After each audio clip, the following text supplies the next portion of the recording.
How you doing again? Let's talk about another little tool. One that isn't overly talked about in a lot of circles, but it's talked about in enough of the circles that know.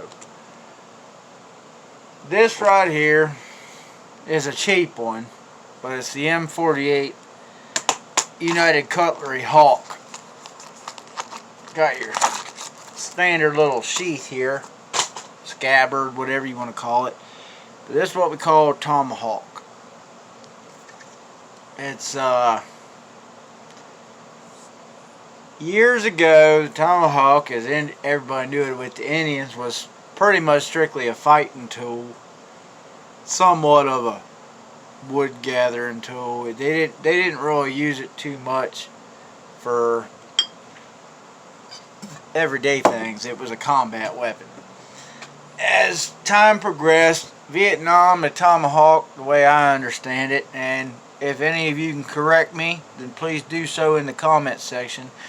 Vietnam, actually we saw a resurgence in the tomahawk being used on the battlefield since the Revolutionary War. And I have one of those. I broke the handle on it because it was one of the cheapies, but it was a really well balanced thrower. But it was more designed for the combat aspect of things. This one is a bit of a split between the two. Tomahawks, the way I understand them, have taken on the role of a breaching tool in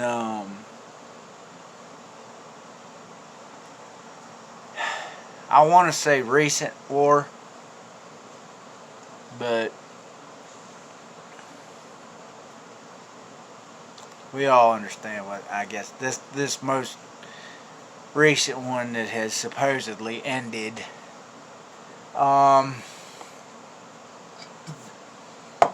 So there's a couple of things to go over with that. What is after you go through your primary, your rifle, your secondary, which is your pistol, what tool do you use? Now you have a blade, there's a knife. Most of the riflemen used to have a knife. They called it the long rifleman's knife back during the Minutemen and the Revolutionary War and the Civil War, or a bayonet. There was always some kind of bladed object that a lot of people specialized in. It's a tier system. You go from your rifle to your pistol down to whatever it may be. If you run one of these, then great. If you run a knife, then great. Whichever, it's not really, it's up to you. Before it comes down to a hand-to-hand situation. And some could argue that this is the hand-to-hand situation. But it is a tier level as well. It does give you an edge, no pun intended. So with that being said,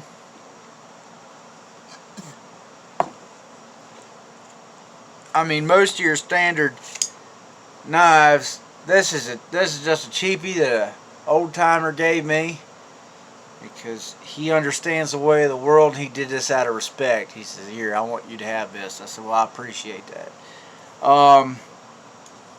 But with all that being said, we all understand what's pretty much coming down the pike. Inevitability, depending on who you are and what you stand for.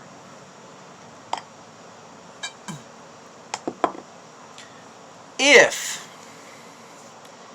you are a quote-unquote knuckle dragger or a trigger puller or whatever you may be, or even if you want to learn these things, there are avenues to do so.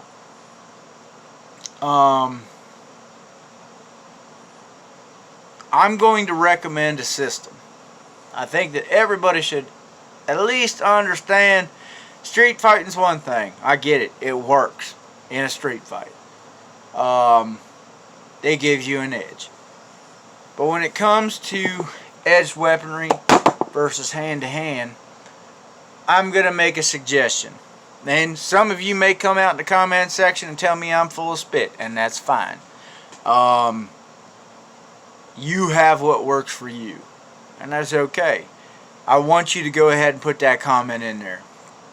Tell me what you use. Tell everybody else what you use. Let everybody find their own route, because there is no one system for everyone. With that being said, I like Kali. It's out of the Philippines, Indonesia.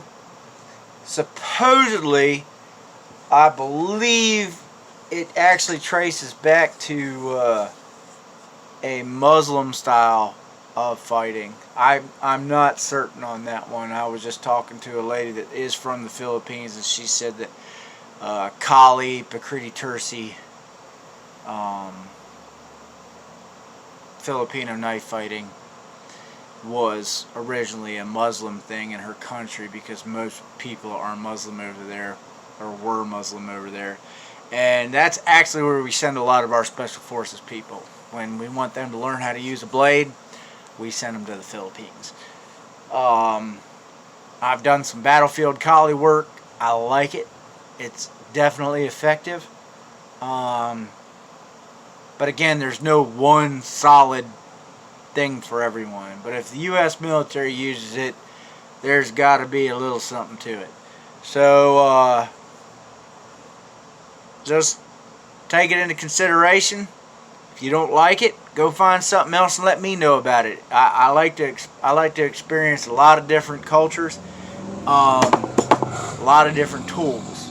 So put it in the comments section. Let's have that argument or conversation, whichever you like. You get the picture.